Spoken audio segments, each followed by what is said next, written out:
Ayan, hello mga kantrip, good evening po sa ating lahat. Welcome back again to our channel. Kumusta po kayo? So may katanungan na isa nating ka-antrip ay bago po pala tayo magpatuloy. Kung bago ka lang po sa channel na ito at hindi pa nakapag-subscribe, ang pinag-uusapan po natin dito ay basic po na mga tips, advices, tungkol po sa pagsisimula ng motor parts business and accessories. At nag-share din ako ng mga ilang bagay-bagay po na related po dito sa ating business industry.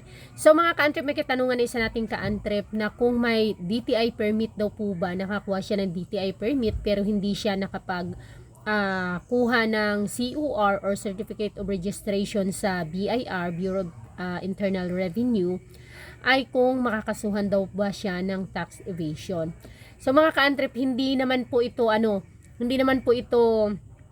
kumbaga final, or ito po ay disclaimer lang, ito ay sa aking palagay lamang po mga ka-antrip, disclaimer sa akin lang po ito, i-double check nyo po.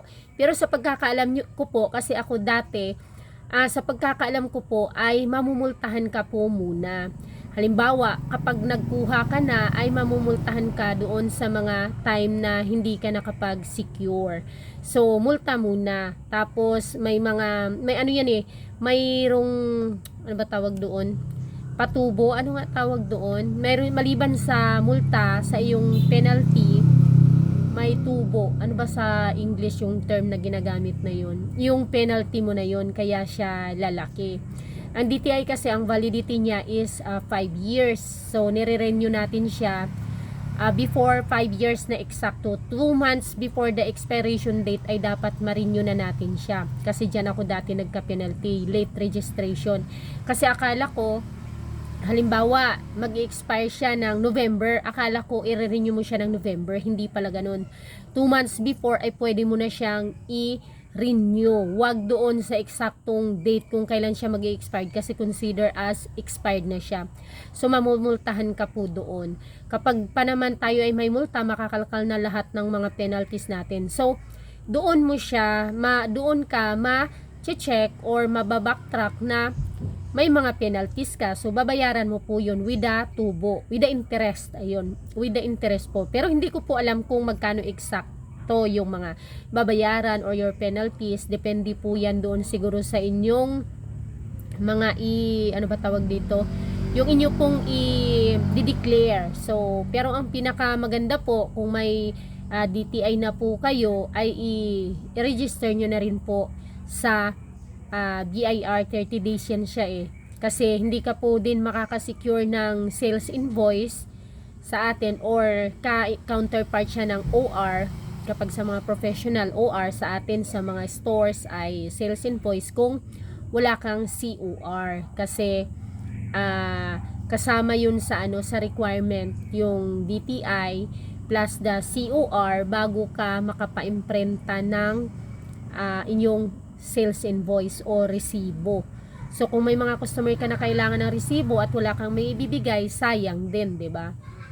Kasi may mga customer na halimbawa isa-submit nila sa company or kailangan nila ipa-reimburse sa company, ganon. So kailangan nila ng resibo. Ngayon kung wala kang certificate of registration sa BIR, hindi ka makakapagawa ng resibo sa mga printing press kasi requirement nila yung photocopy ng COR mo, DTI, para makapagawa ka ng iyong sales invoice. So, yun po yun. So, ang maganda po, kung okay naman na yung takbo ng iyong business dahil may DTI ka na, ay iparegister mo na po siya sa BIR.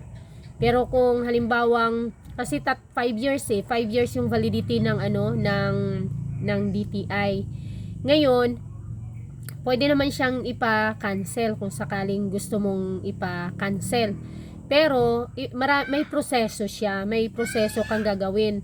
Kukuha ka pa ng affidavit sa lawyer kung bakit ipa-cancel mo.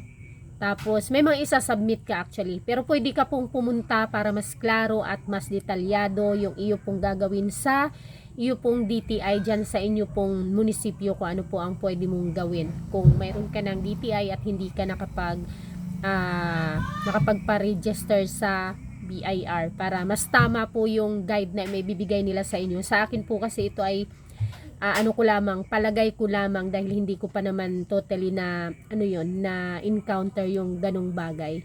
So mas maganda po, check nyo po sa DTI kung ano po ang inyong dapat na gawin kung kayo ay may DTI na at wala pang COR. Pero ang the best way po talaga ay kung may DTI ka na, ay iparegister mo po yan sa iyong sa BIR 30 days within after mo po magkaroon ng DTI permit, or ayun, after mong makaparegister ng iyong business name. Kasi sa business name doon tayo sa DTI pupunta. Sa certificate of registration naman para sa ating sales invoice ay doon po tayo sa BIR magpaparegister at bibigyan tayo ng certificate of registration. So, yun lang po. Sana ay nakatulong itong aking video na ito regarding po sa inyong matter ka-antrep. Thank you so much. Please like the video at pa-comment na lang kung mayroon pong mga gustong mag-input or may na-experience na para mabasa ng mga ka-antrep natin. Bye-bye!